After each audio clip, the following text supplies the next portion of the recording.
একদিকে ইসরায়েল ও যুক্তরাষ্ট্রের একের পর এক বিধ্বংসী হামলা, অন্যদিকে ইরানের পক্ষ থেকে ধেয়ে আসা ঝাঁকে ঝাঁকে ড্রোন ও ব্যালিস্টিক মিসাইল।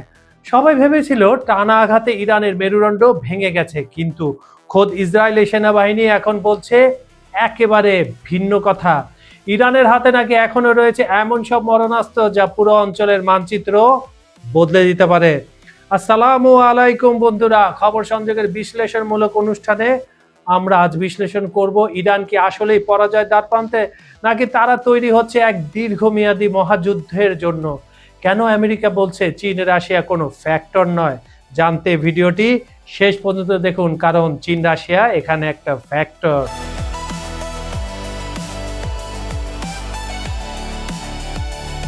যুগান্তকারী এক গোয়েন্দা তথ্যে খোদ ইসরায়েলি সেনা কর্মকর্তারাই স্বীকার করতে বাধ্য হয়েছেন যে ইরানের ক্ষেপণাস্ত্র ভান্ডার নিছক কোনো মজুদ নয়, বরং এটি একটি অন্তহীন অগ্নিকুণ্ড। তেল আবিব দাবি করেছিল তাদের আকাশ প্রতিরক্ষা ব্যবস্থা অভেদ্য, কিন্তু গত 28শে ফেব্রুয়ারি হামলা সেই মিথ চুরমার করে দিয়েছে। হাইফা থেকে তেল আবিব, পুরো ইসরায়েল এখন একটি বিশাল বোম শেল্টারে পরিণত হয়েছে। জেনারেল এফি ডেফরিনের অসহায় স্বীকারোক্তি প্রমাণ করে যে শত শত হামলা চালিয়েও ইরানের উৎক্ষেপণ প্ল্যাটফর্মগুলো পুরোপুরি স্তব্ধ করা সম্ভব হয়নি।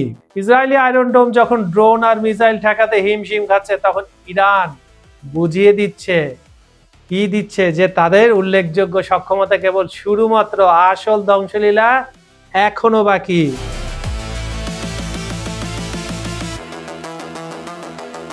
প্রতিরক্ষা বিশ্লেষকদের কপালে এখন চিন্তার ভাঁজ ফেলেছে ইরানের অবিশ্বাস্য উৎপাদন ক্ষমতা, যেখানে বিশ্বের অনেক দেশ একটি ব্যালিস্টিক মিসাইল তৈরি করতে মাসের পর মাস সময় নেয়। আমি আবার বলছি বন্ধুরা, মাসের পর মাস সময় নেয়, সেখানে ইরান প্রতি মাসে গড়ে 100টি করে নতুন মিসাইল তাদের ভান্ডারে যুক্ত করছে। How it possible? এটা কিভাবে সম্ভব?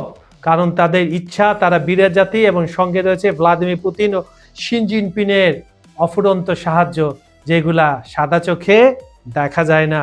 এই জিনিসগুলো সবকিছু হয় পর্দার আড়ালে, যা কখনো সামনে আসে না, কিন্তু বোঝা যায়।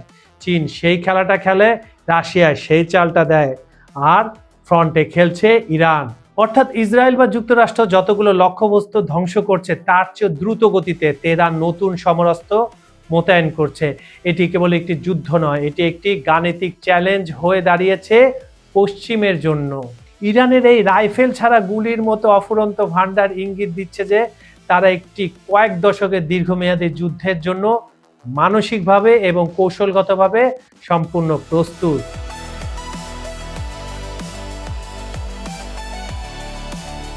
যুক্তরাষ্ট্র যতই দাবি করুক যে চীন বা রাশিয়া এই যুদ্ধে ফ্যাক্টর নয়, বাস্তব চিত্র সম্পূর্ণ ভিন্ন।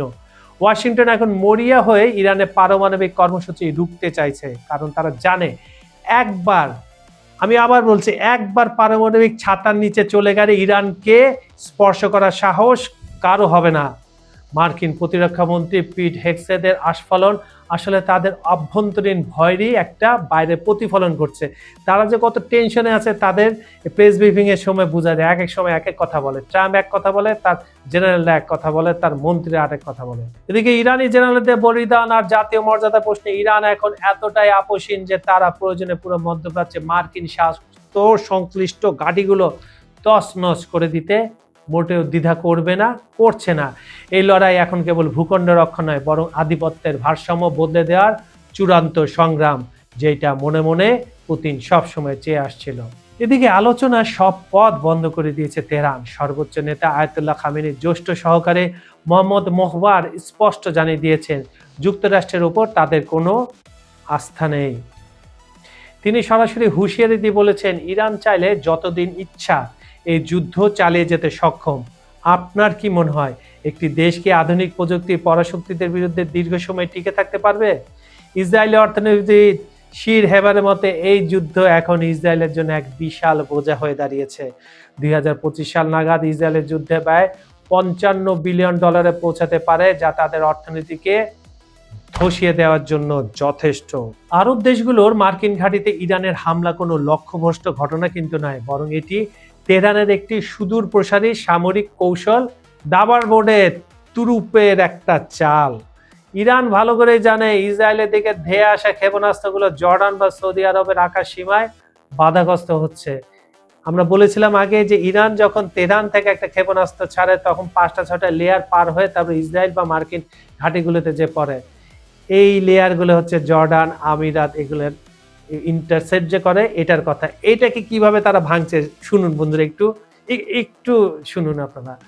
তাই কাতার বা আমিরাতের মতো প্রতিবেশী দেশগুলোকে কাঁপিয়ে দিয়ে ইরান বার্তা দিচ্ছে, যদি তোমরা মার্কিনীদের আকাশ সীমা ও ঘাঁটি ব্যবহার করতে দাও তবে তোমাদের পর্যটন তেলের স্বর্গরাজ্য নিরাপদ থাকবে না। এদিকে আবার কাতারে ক্ষুদ্র প্রতিক্রিয়া বা আনোয়ার গার্গানাসের হুঁশিয়ারি সত্ত্বেও ইরান ডুবে যাওয়ার কিন্তু পাত্র নয়, বরং তারা আরো প্রতিবেশীদের বাধ্য করতে চায় যাতে তারা এই যুদ্ধে নিরপেক্ষ থাকে অথবা যুক্তরাষ্ট্রকে তাদের মাটি ব্যবহারে বাধা দেয়। কি চালটা চালছে দেখছেন ইরানে, মাইট দিয়া শিক্ষা দিতেছে, খুব সুন্দর। অনেকে মনে করছেন ইরান বিচ্ছিন্ন হয়ে পড়েছে, কিন্তু বাস্তব চিত্র একেবারে ভিন্ন। লেবানন, ইয়েমেন এবং ইরাকের প্রতিরোধ যোদ্ধারা এখনো তেহরানের ইস্পাত কঠিন ঢাল হিসাবে দাঁড়িয়ে আছে। আরব সরকারগুলো ক্ষুব্ধ হলেও তাদের সাধারণ জনগণের বড় একটি অংশ এখনো ইসরায়েল বিরোধী সেন্টিমেন্টে উজ্জীবিত।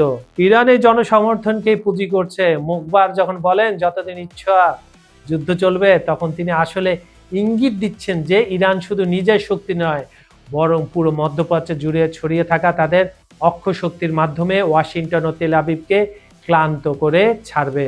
এদিকে জিসিসি দেশগুলোর জরুরি বৈঠক এবং কড়া জবাবে অঙ্গীকার মূলত এক চরম অস্বস্তি সংকটের প্রতিফলন। ইরান খুব কৌশলের সাথে আরব দেশগুলোকে একটা কঠিন পছন্দের সামনে দাঁড় করিয়ে দিয়েছে। এতদিন তো ভোগ বিলাস করছো, এখন বাস্তবতায় দাঁড়াও। হয় তারা ইসরায়েল মার্কিন জোটের হয়ে যুদ্ধে নামবে এবং নিজেদের ধ্বংস ডেকে আনবে, অথবা তারা তেহরানের সাথে আপোষ করে অঞ্চল থেকে মার্কিন প্রভাব হাঁটাতে সাহায্য করবে। এবার বুঝো আরবেরা তোমাদের কি হবে। এই মুহূর্তে আরব দেশগুলো তলোয়ারের উপর দিয়ে হাঁটছে, কারণ ইরানের ক্ষেপণাস্ত্রগুলো শুধু ধ্বংসযজ্ঞ চালাচ্ছে না, বরং তারা মধ্যপ্রাচ্যের কয়েক দশকের পুরনো নিরাপত্তা কাঠামোকে ভেঙে চুরমার করে দিচ্ছে। অনেকে মনে করেছিলেন রাশিয়া বা চীন ইরানের পক্ষে সরাসরি যুদ্ধে নামবে, কিন্তু মার্কিন প্রতিরক্ষা মন্ত্রী পিট হেগসেট পেন্টাগনে দাঁড়িয়ে দাবি করেছেন চীন বা রাশিয়া এই যুদ্ধে কোনো ফ্যাক্টর নাই। মুখে মুখে বলছে, মনে মনে ভয় পাচ্ছে। ওয়াশিংটনের মূল লক্ষ্য এখন কেবল ইরানের পারমাণবিক কর্মসূচি বন্ধ করা। যদিও চীন ও রাশিয়া এই হামলার তীব্র নিন্দা জানিয়েছে এবং ইরানের সার্বভৌমত্বের প্রতি সমর্থন ঘোষণা করেছে, কিন্তু তারা কি আদৌ সরাসরি সংঘাতে জড়াবে, নাকি ইরানকে একাই লড়তে হবে এই অসম লড়াই? কিন্তু ভেতরে ভেতরে চীন এবং রাশিয়া ঠিকই সাহায্য করে যাচ্ছে। বন্ধুরা, আপনাদের কি মতামত? আসলে কি সাহায্য করছে ভিতরে ভিতরে? আমাদের কমেন্টে জানান। পরিস্থিতি এখন এমন এক পর্যায়ে যেখানে যে কোনো মুহূর্তে ঘটে যেতে পারে বড় কোনো বিস্ফোরণ। ইসরায়েলের ভেতরে সামরিকবাদের জোয়ার বইছে আর ইরানে চলছে দীর্ঘমেয়াদী যুদ্ধের প্রস্তুতি। এই লড়াই কি শুধু ক্ষেপণাস্ত্রের নাকি অস্তিত্ব রক্ষায়? আপনাদের কি মনে হয় ইরান কি পারবে যুক্তরাষ্ট্র ইসরায়েলের এই সাঁড়াশি আক্রমণ রুখে দিতে, নাকি মধ্যপ্রাচ্যে দেখবে নতুন কোনো ক্ষমতার বিন্যাস? আপনার মতামত কমেন্ট বক্সে অবশ্যই জানান। ভিডিওটা ভালো লাগলে লাইক দিন এবং এই ধরনের ভূ রাজনৈতিক বিশ্লেষণ পেতে সাবস্ক্রাইব করে পাশে থাকুন। খবর সংযোগের বিশ্লেষণমূলক অনুষ্ঠানটি আপনারা পৃথিবীর কোন প্রান্ত থেকে দেখছেন কমেন্টে জানান, আমরা আপনার মতামত শুনতে চাই। আজ এই পর্যন্ত আমি কাজল হায়দার বিদায় নিচ্ছি। দেখা হবে পরের ভিডিওতে নতুন কোনো ইস্যু নিয়ে। ভালো থাকুন, নিরাপদে থাকুন। আল্লাহ হাফেজ।